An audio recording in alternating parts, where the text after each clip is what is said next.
publication de ce rapport? Non, mais M. Samuel, il ne vous échappe guère que moi, j'ai toujours condamné les coups d'État. Ouais, parce que pour moi, les coups d'État ne répondent à aucune disposition constitutionnelle.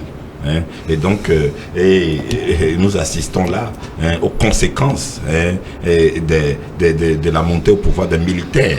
Donc, alors qu'il est bien prévu, lorsqu'il n'est pas interdit à un militaire d'aspirer à gouverner son pays. Mais si tu aspires à gouverner ton pays et donc tu dois démissionner de l'armée, tu dois démissionner de l'armée et maintenant te conformer aux dispositions qui soient, c'est-à-dire te constituer, aller faire la cour au peuple et répondre aux échéances électorales comme cela se devait et laisser le peuple te publiciter. Mais quand vous montez au pouvoir par la force, vous prenez la gestion du pays par la force, alors donc vous voyez un conquérant et un conquérant qui se croit tout permis et qui agit de gré comme il lui plaît. Alors donc en ce sens-là, qu'est-ce qui nous étonne? Donc ça. Oui, mais en même temps, si on était avec un régime civil dans un pays, est-ce que vous pensez que les gens auraient réagi moins?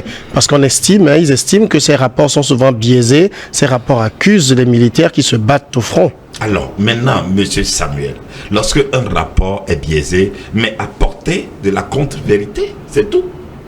Prouver que ce que ces chaînes ou ces médias déclarent n'est pas réel en apportant des preuves concrètes dans une contradiction et non pas de preuves, parce que cette décision, cela reflète une fuite en avant.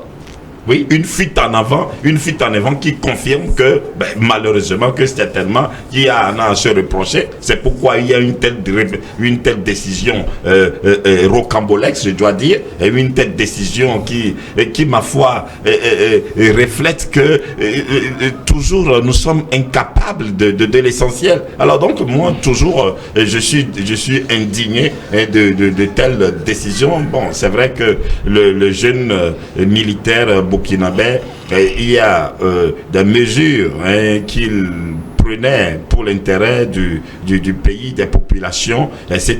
Mais il aurait continué dans cette même lignée en abordant certaines situations avec subtilité, avec diplomatie, etc.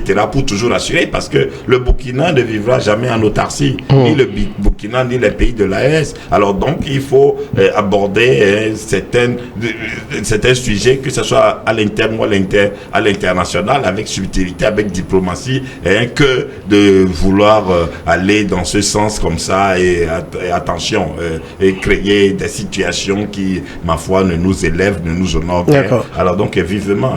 Consiga Akwete, généralement, Human Rights Watch, lorsqu'elle publie, lorsque l'ONU